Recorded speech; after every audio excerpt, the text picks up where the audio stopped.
Chapter 12. You slept soundly, Jonas, his mother asked at the morning meal. No dreams?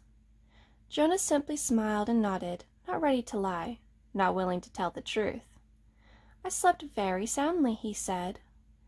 I wish this one would, his father said, leaning down from his chair to touch Gabriel's waving fist. The basket was on the floor beside him. In its corner, beside Gabriel's head, the stuffed hippo was staring with its blank eyes. So do I, Mother said, rolling her eyes. He's so fretful at night. Jonas had not heard the new child during the night, because, as always, he had slept soundly.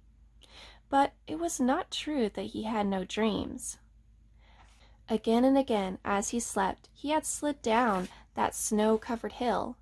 Always in the dream, it seemed as if there was a destination, a something he could not grasp what, that lay beyond the place where the thickness of snow brought the sled to a stop.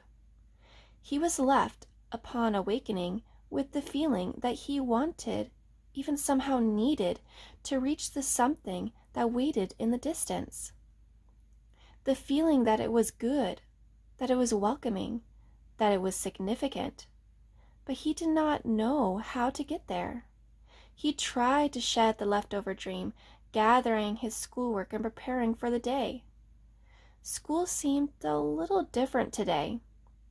The classes were the same: language and communications, commerce and industry, science and technology, civil procedures and government. But during the breaks for recreation periods and the midday meal, the other new 12s were abuzz with descriptions of their first day of training. All of them talked at once, interrupting each other, hastily making the required apology for interrupting, then forgetting again in the excitement of describing the new experiences. Jonas listened. He was very aware of his own admonition not to discuss his training. But it would have been impossible anyway. There was no way to describe to his friends what he had experienced there in the annex room. How could he describe a sled without describing a hill and snow? How could he describe a hill and snow to someone who had never felt height or wind or the feathery magical cold? Even trained for years as they all had been in precision of language, what could you use which could give another the experience of sunshine? So it was easy for Jonas to be still and to listen. After the school hours, he rode again beside Fiona to the house of the old. I looked for you yesterday, she told him, so we could ride home together. Your bike was still there, and I waited for a little while, but it was getting late, so I went home. I apologize for making you wait, Jonas said. I accept your apology, she replied automatically. I stayed a little longer than I expected, Jonas explained. She pedaled forward silently, and he knew that she expected him to tell her why. She expected him to describe his first day of training, but to ask would have fallen into the category of rudeness. You've been doing so many volunteer hours with the old, Jonas said, changing the subject. There won't be much that you don't know already. Oh, there's a lot to learn, Fiona replied. There's administrative work, and the dietary rules, and punishment for disobedience. Did you know that they use a discipline wand on the old, the same as for small children? And there's occupational therapy and recreational activities and medications, and they reached the building and braked their bikes. I really think I'll like it better than school, Fiona confessed. Me too, Jonas agreed, wheeling his bike into its place. She waited for a second, as if again she expected him to go on. Then she looked at her watch, waved, and hurried toward the entrance. Jonas stood for a moment beside his bike, startled. It had happened again, the thing that he thought of now as seeing beyond. This time it had been Fiona who had undergone that fleeting, indescribable change. As he looked up and toward her, going through the door, it happened. She changed. Actually, Jonas thought, trying to recreate it in his mind, It wasn't Fiona in her entirety. It seemed to be just her hair. And just for that flickering instant, he ran through it in his mind. It was clearly beginning to happen more often. First the apple a few weeks before. The next time it had been the faces in the audience at the auditorium, just 2 days ago. Now, today, Fiona's hair. Frowning, Jonas walked toward the annex. I will ask the giver, he decided. The old man looked up, smiling, when Jonas entered the room. He was already seated beside the bed, and he seemed more energetic today, slightly renewed, and glad to see Jonas. Welcome, he said. We must get started. You're 1 minute late. I apologize, Jonas began, and then stopped, flustered, remembering there were to be no apologies. He removed his tunic and went to the bed. I'm 1 minute late because something happened, he explained, and I'd like to ask you about it if you don't mind. You may ask me anything. Jonas tried to sort it out in his mind so that he could explain it clearly. I think it's what you call seeing beyond, he said. The giver nodded. Describe it, he said. Jonas told him about the experience with the apple, then the moment on the stage, when he looked out and seen the same phenomenon in the faces of the crowd. Then today, just now outside, it happened with my friend Fiona. She herself didn't change exactly, but something about her changed for a second. Her hair looked different, but not in its shape, not in its length. I can't quite... Jonas paused, frustrated by his inability to grasp and describe exactly what had occurred. Finally, he simply said, It changed. I don't know how or why.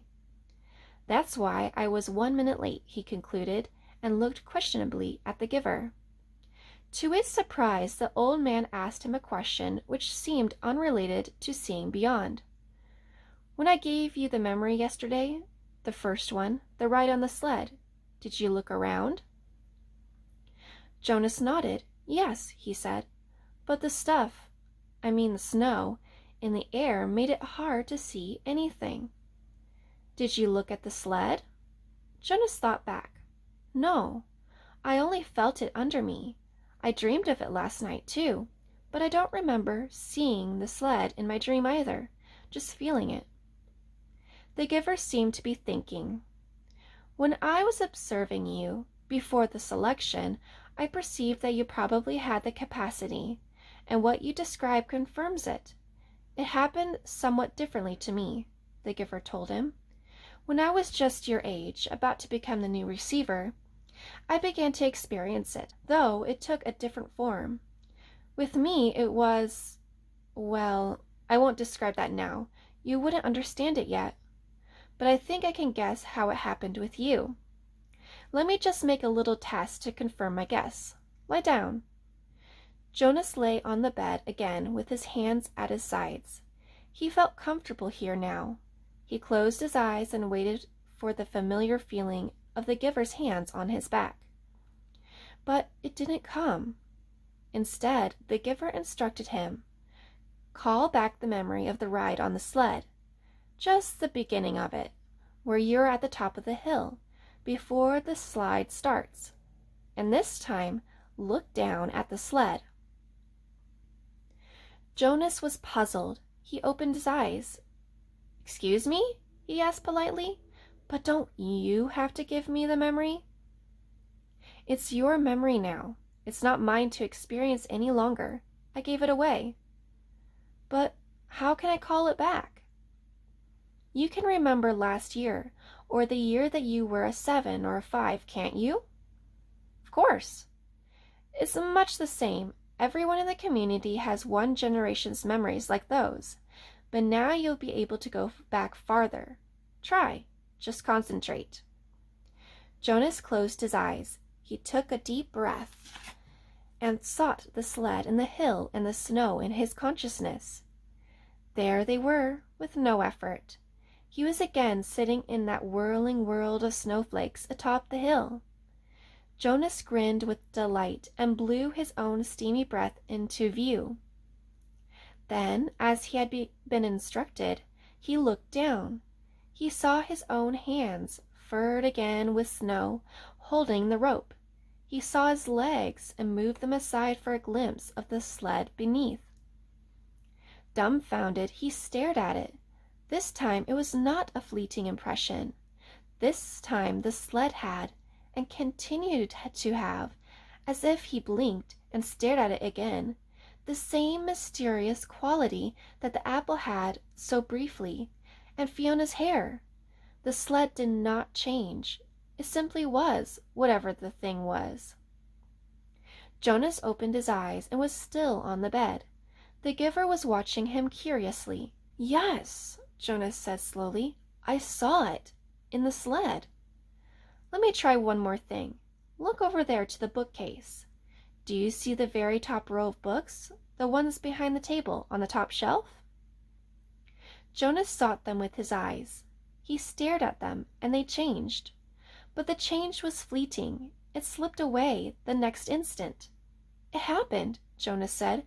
"It happened to the books, but it went away again." "I'm right then," the giver said. "You're beginning to see the color red." "The what?" The giver sighed. How to explain this? Once, back in the time of the memories, everything had its shape and size, the way things still do, but they also had a quality called color. There were a lot of colors, and one of them was called red. That's the one you are starting to see. Your friend Fiona has red hair. Quite distinctive, actually. I've noticed it before. When you mentioned Fiona's hair, it was the clue that told me you were probably beginning to see the color red. And the faces of people? The ones I saw at the ceremony? The giver shook his head. No, flesh isn't red, but it has a red tones in it. There was a time, actually, you'll see this in the memories later, when flesh was many different colors. That was before we went to sameness. Today, flesh is all the same, and what you saw was the red tones. Probably when you saw the faces take on color, it wasn't as deep or vibrant as the apple or your friend's hair. The giver chuckled suddenly. We've never completely mastered sameness. I suppose the genetic scientists are still hard at work trying to work the kinks out. Hair like Fiona's must drive them crazy. Jonas listened, trying hard to comprehend. In the sled, he said? It had the same thing, the color red, but it didn't change, Giver. It just was. Because it's a memory from the time when color was. It was so...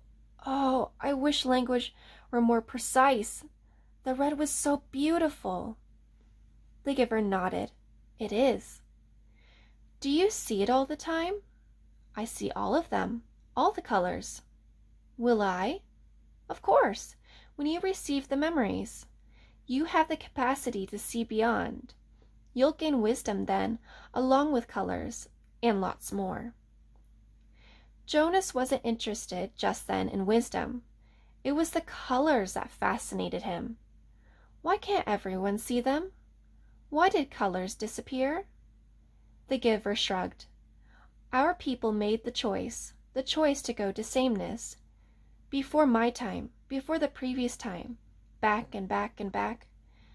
We relinquished color when we relinquished sunshine and did away with differences.